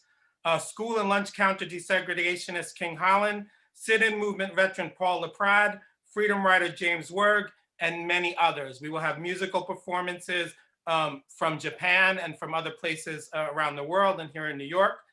And then and before that, on March 18th, we will have Gandhi King Across Cultures and Faiths, again with musical performances and a panel discussion with Imam Dr. Shamsi Ali, Brahma Kumaris, Sister Sabita Greer, Reverend Nicole Harris, Rabbi Mark Klein, Guru Dileepji, and Reverend Terry Troyer, Pastor Kerwin Webb.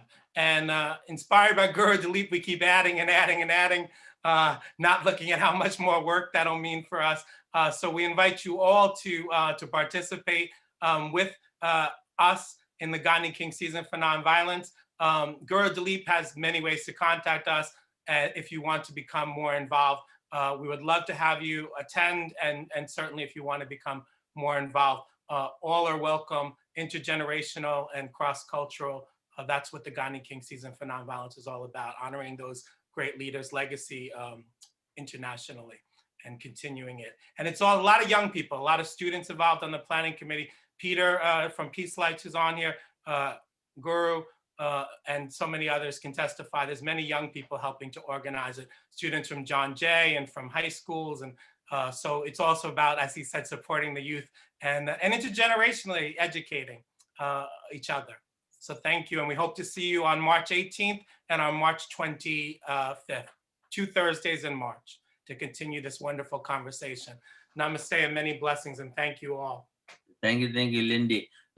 We will post on our Facebook pages, and a few of us are on that team. So we had to promote this event. This is the way we bring peace and harmony around the world. I want to invite Sri Gandhi Kota Ariamma to bring his vision. Yeah, floor is for it. Namaste, everyone. I'm very happy to be here with you today. I'm very glad you invited me, Guruji. Very nice to see all of you. We've met sometimes in the past. Salutations to you all. I'm an advisor for the Sarvadharma Service Center in Howell, New Jersey. We used to live in New York, and my father and I worked in New York for many years. It's a great honor and privilege to be here with you. Thank you for inviting me again. And we must speak of the fatherhood of God and the brotherhood of mankind. We are told that we were all descended from Adam and Eve, or Manu and his wife Satarupa, according to the Hindu tradition. We're all one species, Homo sapiens sapiens. We all have a spark of the Lord within us, the Atma or the soul. With all this, we still see how peoples across the world had to struggle for basic human rights and dignity. Native Americans, African Americans, Indians, colonized nations around the globe. We must work together to encourage peace and harmony as spiritual leaders between nations and religions and give relief for the suffering. Love for humanity and meditation to ease the mind are essential. The civil rights movement was an organized effort by African Americans to end racial discrimination in the United States and gain equal rights under the law. It began in the late 1940s and continued into the late 1960s. It was mostly nonviolent, but brought about revolutionary changes. In July 1954, President Lyndon B. Johnson signed the Civil Rights Agreement. In August of 1965, he signed the Voting Rights Act. Those were hard-fought battles. I came personally to the United States in 1952 as a child. My father was a Vedic scholar and a very enlightened being.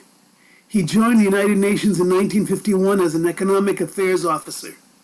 He worked with many ex-colonial developing nations from Africa, Asia, and South America to bring their causes and cases to the United Nations. They had a lot of hope that the United Nations would assist in bringing about a change in the world political order that was then, from the 50s, the 60s, and so on. We followed the civil rights movement, and my father participated in many meetings with many influential people in the civil rights movement. I followed along with him. Rosa Parks, Martin Luther King's pilgrimage to India, his I Have a Dream speech, and unfortunately the assassinations of him and Robert Kennedy. It was hard-fought progress, and it's still ongoing today. We have to consolidate the gains and help those who still are suffering. Bold visions must be fulfilled. First of all, you have to have the vision, and then we have to follow, and then we must try to fulfill it for all. And as Swami says, Sat Sai Baba, love all, serve all, unity, purity will lead to divinity.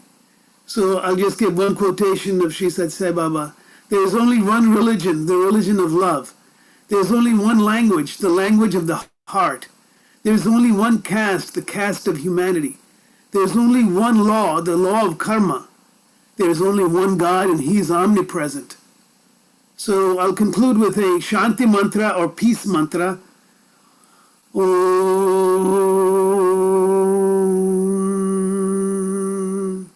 Sahana Vavatu Sahanau Bhunattu Sahaviryam Karavavahai Tejasvi Namadhitamastu Ma Vidvishavahai. Om Shanti Shanti Shanti. This is from the Taittiriya Upanishad, and the translation is, Om, may God protect us together. May God nourish us together. May we work together with great energy. May our study be vigorous and effective. May we not mutually dispute, or may we not hate anyone.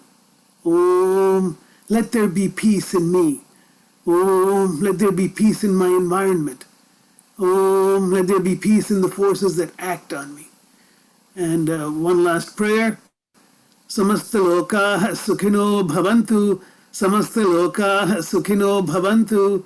Samasta lokaah sukhino bhavantu. May all beings in all worlds be happy. Om Shanti Shanti Shanti. Peace, peace, peace. Namaste. Thank you. Thank you, Ji. It was wonderful to hear Hindu mantras and other points that you brought. Your dad was involved with the UN. A lot of people don't know about that one. So those who want to invite Arimaji to your events, please. He has some history. Thank you. Then now I want to invite our peace light, Peter Rogina. Floor is for it. Hello, everybody. Namaste. Thank you, Guruji, for inviting me to this event. And I'd also like to pay homages to Queen Mother. Always beautiful to see you. And Malika Sabah, thank you very much for being there. And all of my friends and reverends and different religions. Gandhi Kota Adiyama, we are neighbors. I live up the street in Manalapan. I didn't know you were down in Howell. Yes, I'm in Piscataway, New Jersey. I worked there for many years. So Black History Month and celebrating Black History Month. I heard Dr. Wali speak about how it's much of telling the experience of what happened. And it occurs to me that it's all about education, that we're not celebrating the history because in many cases the history is bad. We are celebrating the lights and the wisdom that we can get from the history. But it's really about the education and the bringing us together so that we can come together. My personal journey has involved me in peace education in the African Union.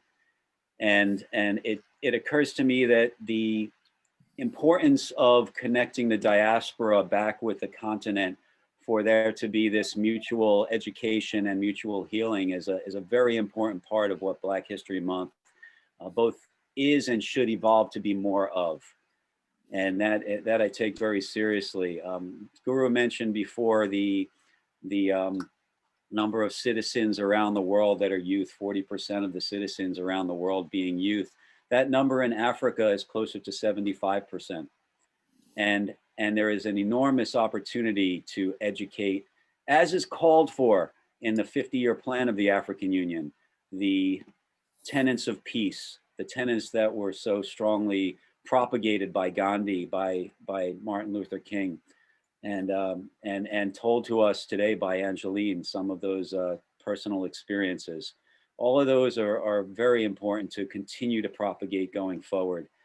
And I'd like to just talk about a little bit the urgency of now that Dr. Remy reminded us, the words of Martin Luther King. The reason we're doing this is so that we can have the impact going forward. And we're only really concerned in living in the now, but recognizing that we have this urgency to make things better and accelerate the timelines for making things better is what it's all about. I'll end with a quote from Malcolm X. And he said, and this was kind of inspired by Gabriel the other day, education is the passport to the future, for the future belongs to those who prepare for it. And I believe that these sorts of events and these sorts of celebrations prepare us better for the future and enable us to continue this habit of interfaith dialogue and interfaith learning. And with that, I'd like to end, and I'd like to just say that I too have my son here, who has been listening to this entire program and has been at a number of, more than I can count, Peace Lights events. So thank you all. Great to see you all again. And namaste, everybody. Wonderful to hear from you, Pete. So let me see who else. I saw Sister Sabida here from Brahma Kumari's NGO. Sister Sabida. Sorry. Hello, everyone. So good to see all of you. I heard part of the program, and what I heard was so beautiful. Thank you, Guruji, for organizing this, and so glad to see some very prominent people here, like Queen Mother and Lindy, of course, and Pete, and so many of you, Malika. And nice to meet those of you whom I haven't met yet. This month that we're celebrating, Black History Month, it's very sacred and auspicious thing, I feel, and I really do agree with Pete when he said that we're not really celebrating history, because history people can find, but what we're really actually doing is recognizing the goodness in each other, recognizing the worth that we have, not only in myself, but in everyone, regardless of what is external, color, caste, or creed. That's not important. What's important is who we are on the inside, and our color is the same. Our beauty is the same. Our values are the same. It's all peace, love, compassion, kindness, and respect, because we are the light. We are the light, and the light, whether we choose the light of yellow, which means compassion, or we choose the light of green, which may mean joy, or whatever color we choose, actually, we are light. And with light, we have no difference. We are all created by God. God is one, and that makes us one. That makes us a family. So my purest feelings will be, let us hold this energy. Let us hold this very dear to our heart, that we are one global family sharing one planet. Let us live like that, and let us raise this awareness so that we can help our brothers and sisters to recognize their own value, their own worth. So we had our big event on Friday, which went really good. Some of you were there, and I'm looking forward to the one with Lindy on March 18th and on March 25th. Let's keep the flame going. Let's keep the torch lit. Thank you. Thank you, Sister Sabda here. Appreciate your support. somehow we forgot to mention about somebody, that is Abraham Lincoln. He says, I am naturally anti-slavery. If slavery is not wrong, nothing is wrong. What a courageously he did ending slavery. Even I see the slavery in different forms around the world. Still it is there. Even Corona time, people are making us slaves sitting at home.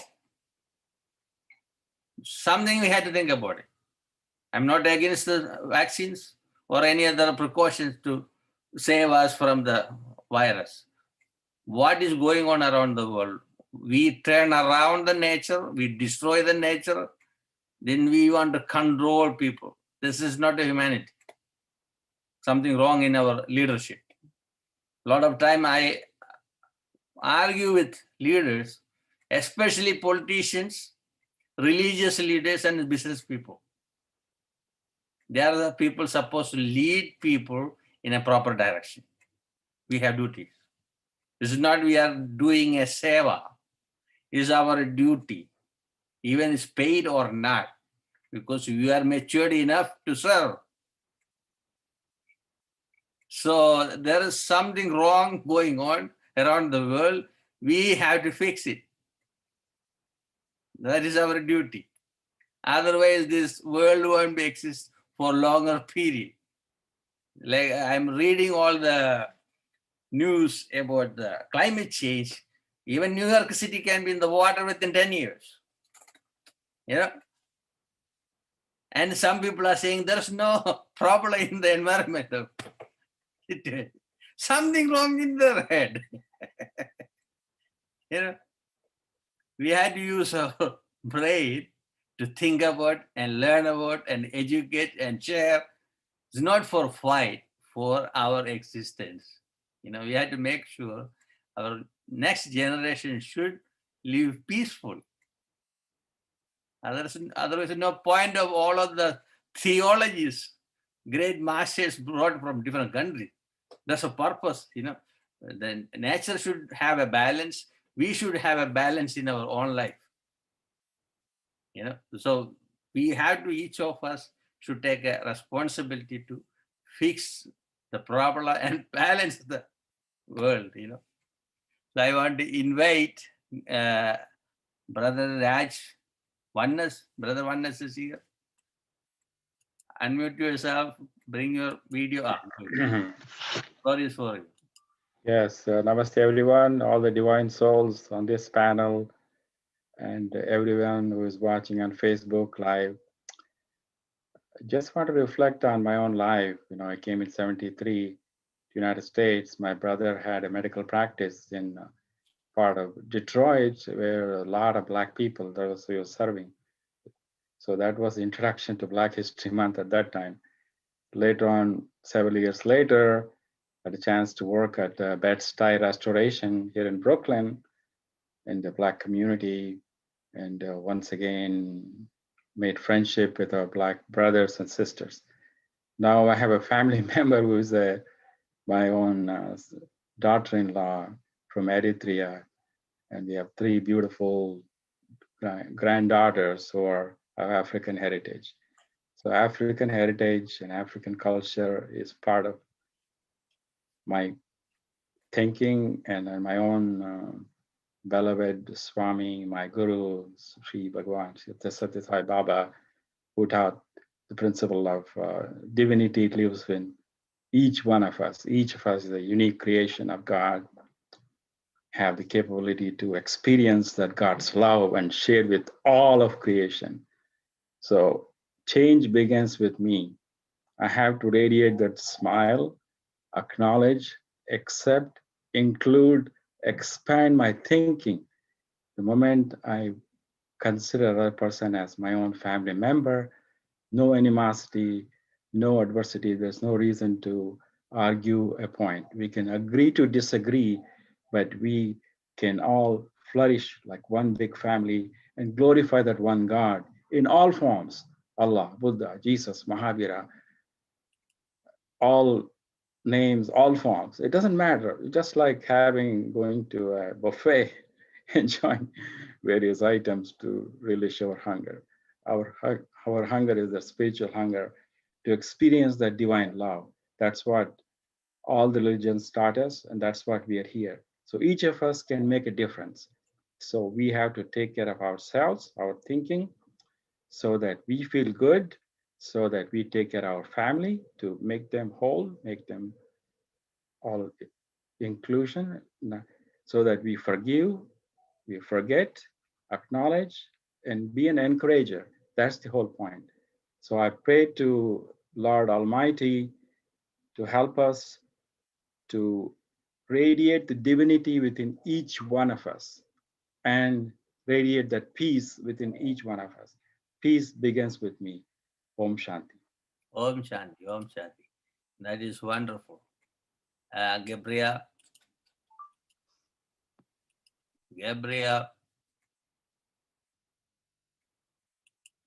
Winnie,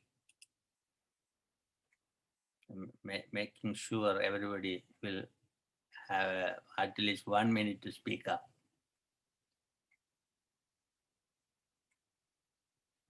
Unmute yourself.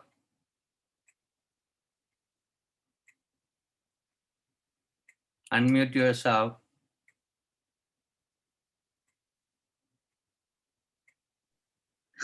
Yeah. Would you like to share? Hi, just greeting to everyone. I'm not prepared. That's fine. That's fine. What about our little boy from Peace Light? He want to say?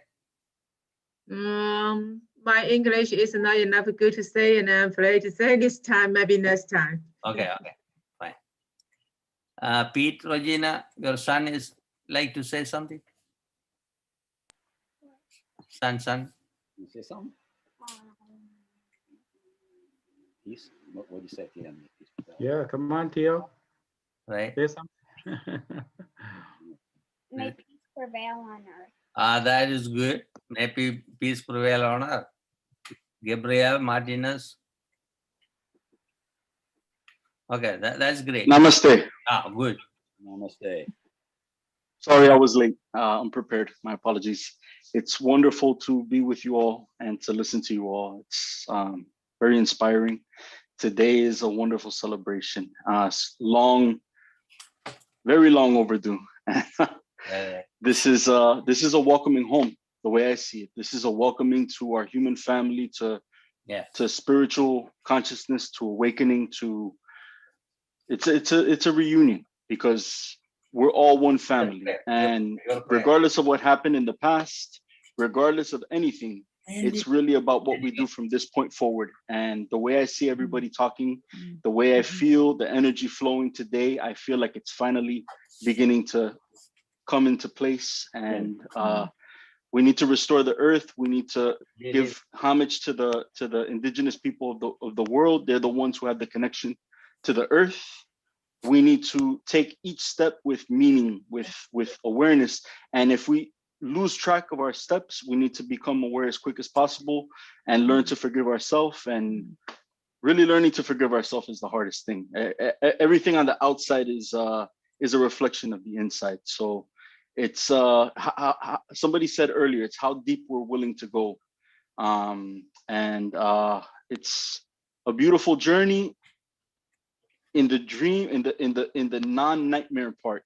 But in the nightmare part, we have to do the work to heal ourselves and to learn to love ourselves and spread the love outward from ourselves out, and not love everybody superficially while we don't love ourselves. I want to acknowledge Pete. Thank you so much. I love that you mentioned Malcolm X, because I hear Martin Luther King mentioned so much. And for me, Malcolm X was a very powerful spiritual force. He made his mistakes, as we all do, but the fact of the matter is that he lived a very difficult life. He was terrorized from a very early age, and it says a lot to walk a mile in a man's shoe before you judge him. And if I don't think many people could walk in those shoes and come out anywhere close to where he came out, with the level of resiliency. And in my mind, he's an unsung hero. We need more like him in the world. And it's not just about nonviolence. It's about learning how to heal ourselves, learning how to find ourselves, even if we're lost, even if we find ourselves, you know, we all don't have easy, comfortable lives. Some of us have very difficult lives. So healing ourselves from that point is not as easy as somebody who's had an easy life. So we can't generalize and judge.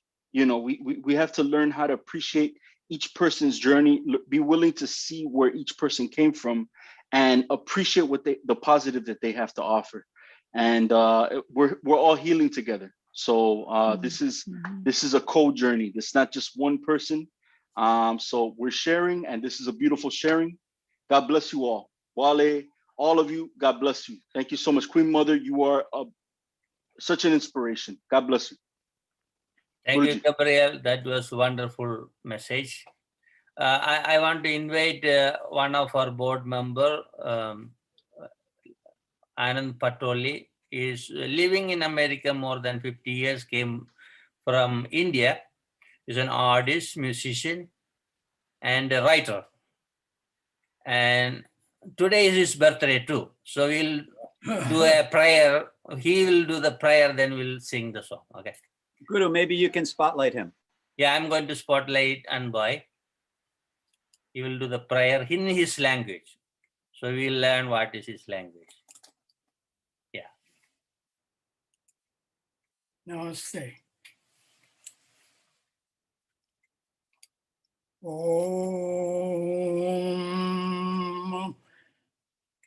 Om. Om.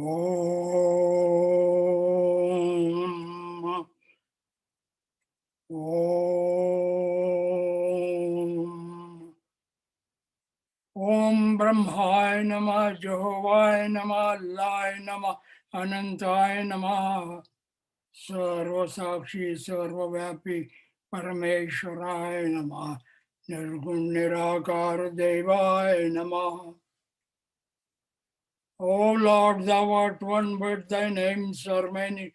We bow down before thee and worship thee.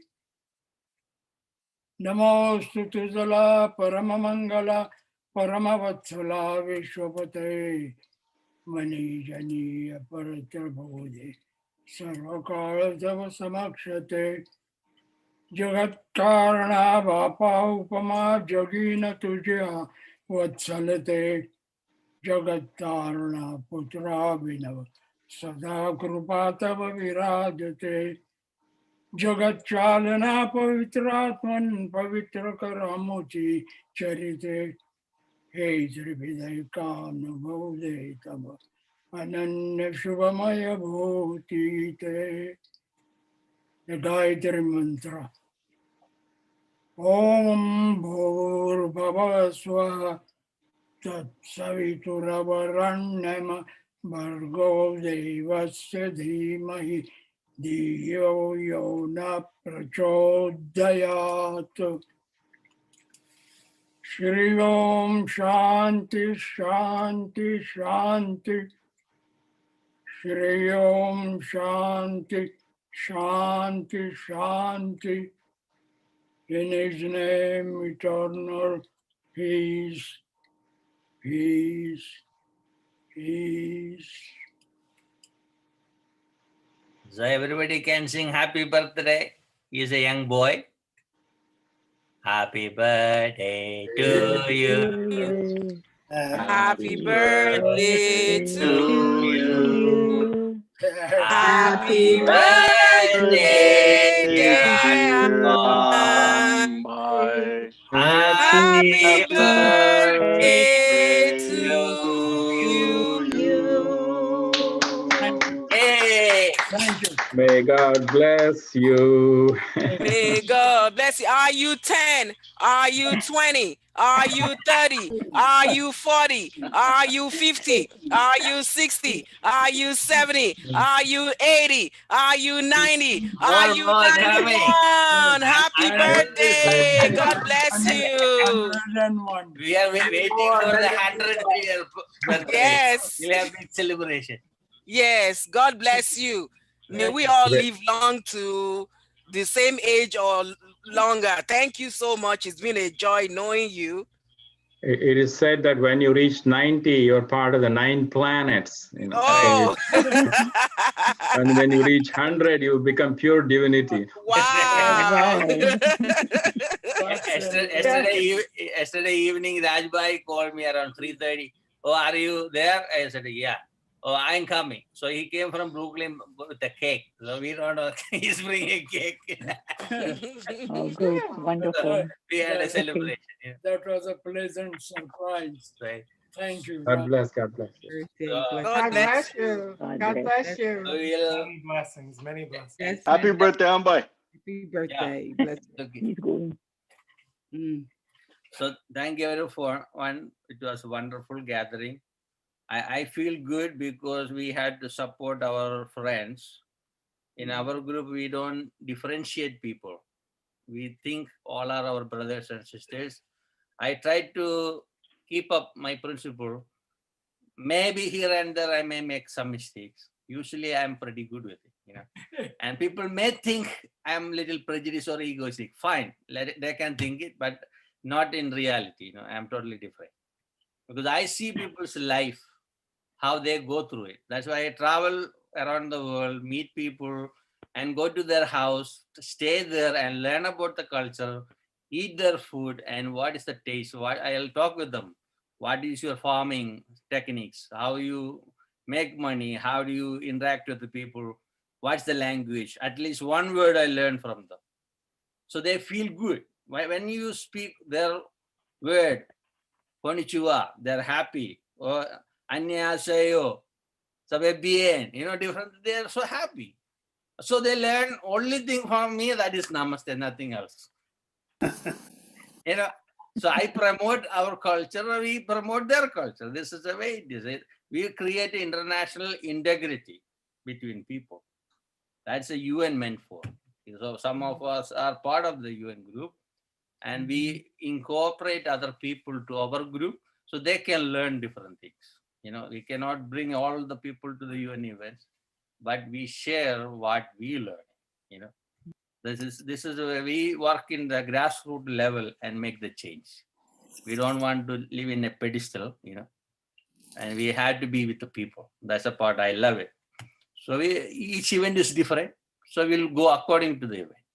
But in the nutshell, everything comes in a melting pot. You know, we say like a vegetable stew or a sambar, everything in one pot. You know? So next week we are trying to put the International Women's Day. I think the former Deputy Prime Minister for Nepal is going to speak. I'm not sure it's Sunday or Monday, which is available for her. We'll go according to that. We may start at 11 or 10. I want to see other people's schedule. Then we'll fix it, and I'll send you email or Facebook message, and let me know who want to speak here and there. Then we'll go according to that. Thank you, everyone. Wonderful to see. Keep in touch. Appreciate it. Thank you. God bless you all. Thank you. God bless. Blessings. Thank you.